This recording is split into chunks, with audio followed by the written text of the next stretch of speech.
নবী সাল্লাল্লাহু আলাইহি ওয়াসাল্লামের জন্মের আগেই তার বাবা চলে যান, ইতিম মুহাম্মদ সাল্লাল্লাহু আলাইহি ওয়াসাল্লাম। তার মা আমিনা 6 বছর বয়সে ইন্তেকাল করেন। সিচুয়েশন বুঝতে পারছেন? 6 বছর একটা বাচ্চার বাবাও নাই মাও নাই। তার দাদা আব্দুল মুত্তালিব তাকে সাথে রাখেন, খুব আদর করেন, খুব মহব্বত করেন, যেখানে যান সাথে করে নিয়ে যান। তিনি নেতা মানুষ, তার পাশের চেয়ারে তাকে বসতে দেন, বলেন আমার এই নাতি একদিন সাইয়্যেদ হবে, নেতা হবে, এই কথা বলেন। তিনি ইন্তেকাল করলেন 8 বছর বয়সে। তারপরে দায়িত্ব পেলেন চাচা আবু তালেব। নাম কি? এই 8 বছর বয়স থেকে নিয়ে নবী সাল্লাল্লাহু আলাইহি ওয়াসাল্লাম নবী হয়েছেন 40 বছর বয়সে, আর মক্কায় ছিলেন 13 বছর, প্রায় 53 বছর। প্রায় 53 বছর পর্যন্ত, 8 থেকে 53 বছর পর্যন্ত এই যে লম্বা সময় চাচা আবু তালেব নবী সাল্লাল্লাহু আলাইহি ওয়াসাল্লামকে পাহাড়ের মতো প্রোটেক্ট করেছেন, পাহাড়ের মতো। পাহাড়ের পিছনে আপনি দাঁড়ালে কি বাতাস লাগবে?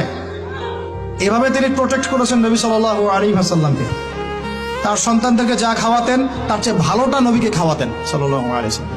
স্পেশাল রান্না তৈরি করে তাকে ডেকে নিয়ে বসতেন, কারণ এতিম ছেলে, মনে কষ্ট আছে, হয়তোবা সবার সামনে বলতে পারে না, ব্যাপারটা বুঝেন না? তিনি এইভাবে ট্রিট করতেন। এমনকি নবী হওয়ার পরে আল্লাহর নবী সাল্লাল্লাহু আলাইহি ওয়াসাল্লামের বিরুদ্ধে পুরা সমাজ চলে গেল। কেউ গালি দেয়, কেউ বলে সাহের, কেউ বলে কাযযাব, কেউ বলে ফারিকুল জামা।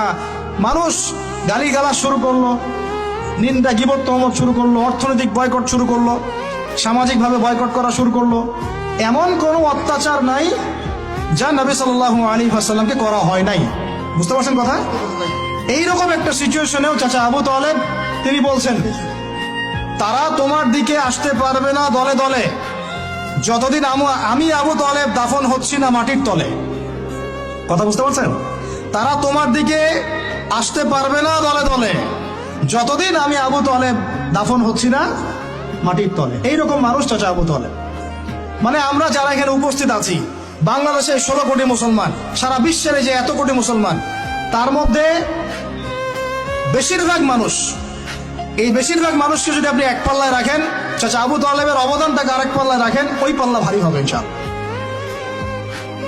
কিন্তু শেষ পর্যন্ত চাচা আবু তালেব কালিমা লা ইলাহা ইল্লাল্লাহ করতে পারলেন না। কথা কি বুঝতে পারতেছেন ভাই? নবী সাল্লাল্লাহু আলাইহি ওয়াসাল্লাম বারবার বলতেছেন, চাচা খালি একটাবার কালিমা পড়েন, আমি আল্লাহর কাছে আপনার জন্য সুপারিশ করব, আমি আপনাকে জান্নাতে নিয়ে যাব, চাচা খালি একটাবার সাক্ষ্য দেন, শাহাদা দেন। হলো না।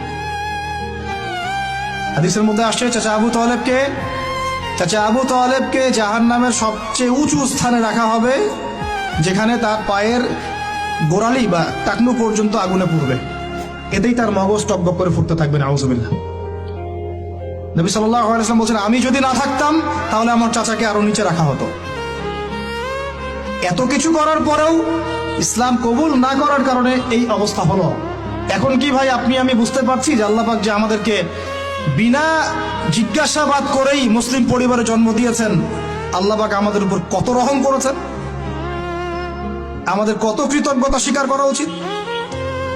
বিশ্বাস করেন, আমাদের যে সকালবেলা টয়লেট হয় না, ওয়াশরুমে যান, টয়লেট করেন, আলী ইবনে আবি তালেব রাদিয়াল্লাহু আনহু এরকম বাথরুম থেকে বের হয়ে পেটে হাত দিয়ে বলতেন, মানুষ যদি জানতো এই যে শুধু ক্লিয়ার করে টয়লেট হওয়াটা কত বড় নেয়ামত আল্লাহ পাকের, তাহলেও সারা জীবন সিজদায় পড়ে থাকতো। আমরা এগুলো বুঝি না, শ্বাস নেওয়ার নেয়ামত বুঝি না, পানি পান করছি, পানি আল্লাহ পাক দিয়েছেন, এটা নেয়ামত বুঝি না, গরম পানিতে ওযু করে আসলে নেয়ামত বুঝি না, সুস্থ আছি নেয়ামত বুঝি না, প্রত্যেকটা অর্গান ভালো আছে শরীরের নেয়ামত বুঝি না, রক্ত চলতেছে নেয়ামত বুঝি না। আমরা আল্লাহ পাকের নেয়ামতই বুঝি না, শুকরিয়া আদায় করি না। আর ওই যে কালিমা লা ইলাহা ইল্লাল্লাহ আল্লাহ পাক পড়ার তৌফিক দিয়ে মুসলিম বানিয়েছেন, এটা তো মোটেই বুঝি না। কত বড় নেয়ামত আল্লাহ দিয়েছেন আর কত